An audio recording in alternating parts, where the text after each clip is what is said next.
देखिए इस सवाल को हम लोग देखते हैं dx divided by sine x plus cos x. तो सबसे पहले ही जो डिनोमिनेटर में दिख रहा है साइन एक्स के कॉफिशिएंट भी 1 है, कॉस एक्स के कॉफिशिएंट भी 1 है, तो हम लोग डेट इज ऐसे लिखते हैं रूट अंडर 1 का स्क्वायर प्लस 1 का square, this is equal to root 2। Now we have ऐसे ये जो साइन एक्स प्लस ये cos x this is equal to जो रूट 2 मिला, इस रूट 2 से हम लोग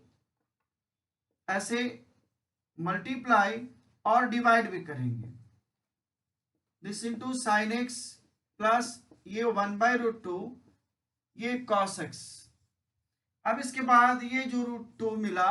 इस रूट 1 बाय रूट 2 के बदले में हम लोग cos यानी cos pi by 4 into sine x plus अब इसके बदले में साइन, तो ये हो गया sine pi by 4 into cos x. So this root 2 ये sine A into cos B plus cos A into sine B, ये हो गया साइन ए प्लस बी। ऐसे अकॉर्डिंग टू क्वेश्चन, जो क्वेश्चन में यहाँ पे dx बाई इतना दिया हुआ है तो dx एज इट इज रह जाएगा, और जो डिनोमिनेटर है वो इस तरह से root 2 sine x plus pi by 4 और रूट 1 बाई रूट 2 बाहर लिखाएगा, ये sine dx divided by sine x plus pi by 4। अब इसके बाद देखिए इसको कॉसेक में बदल देंगे, यानी 1 बाई हो जाएगा root 2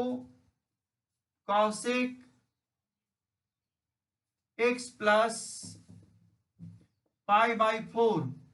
this is equal to 1 by root 2 cosec का हो गया लॉग मोड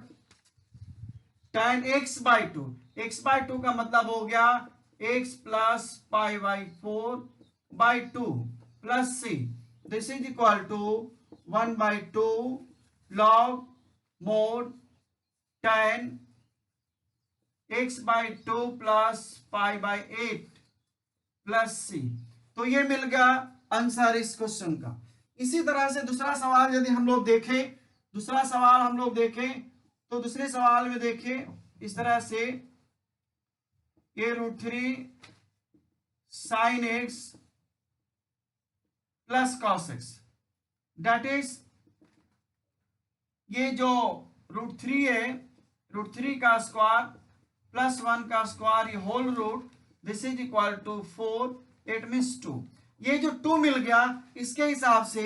अब देखिए denominator we have root 3 sine x plus cos x, this is equal to अब 2 से मल्टीप्लाई और डिवाइड किया जाएगा, तो डिवाइड करेंगे तो रूट 3 हो जाएगा बाई 2 साइन एक्स प्लस इधर में 1 बाई 2 कॉस एक्स। नाउ अब इधर देखते हैं हम लोग,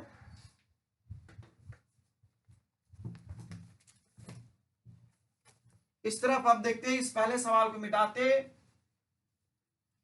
अब उसके बाद जो है दूसरे मेथड से भी बनता है जिसमें R cos theta R sine theta भी लिया जाता है, तो जो आसान पड़े उससे आप बना सकते हैं। ये जो वैल्यू मिल रहा है 2, ये आर का वैल्यू मिल जाता है, सीधा सीधा इस तरह से आर का वैल्यू मिल जाता है। अब आप देखिए ये जो हमारे पास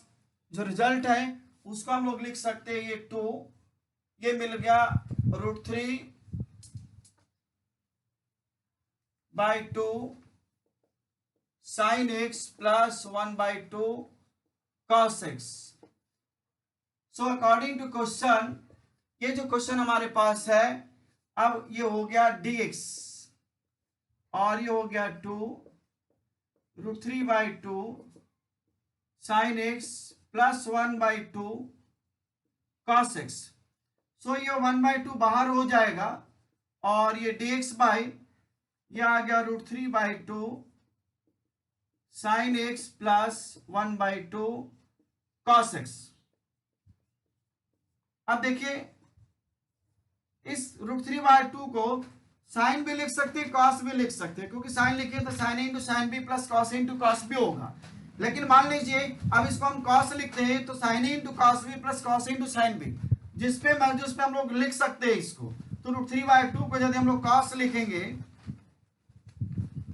तो कॉस लिखने के लिए हम लोगों को कॉस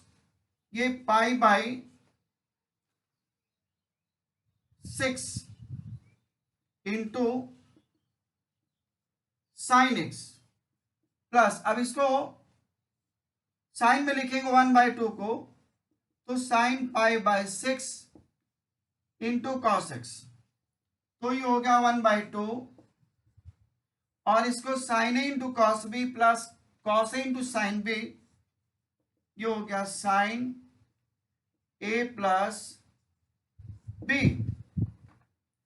अब इसको देखते हैं, ये जो 1/2 है, साइन 1/sin को ये लिखेंगे cos x प्लस π/6 dx। अब इसके बाद देखिए नेक्स्ट स्टेप में जब हम लोग लिखते हैं तो अगले स्टेप में इस cos को फिर से ये log tan की दुनिया में जाएगा, यानी इसको ऐसे लिख सकते हैं, इसको हम लोग लिख सकते हैं, ये 1/2 ये log, ये हो गया log mod tan x plus π/6/2 plus c, this is equal to 1/2 log mod tan x/2 plus π/12 plus c। इस तरह से ये क्वेश्चन कंप्लीट हो गया। और इस तरह और भी सवाल बनाया जा सकता है, जैसे मान लीजिए मैंने यहाँ पे लिखा है √3 sin x plus cos x, हम लोग लिख सकते हैं sin √3 cos x, वो भी इसी तरह से बन जाएगा। ऐसे बहुत सारे सवाल बनेंगे। Thank you.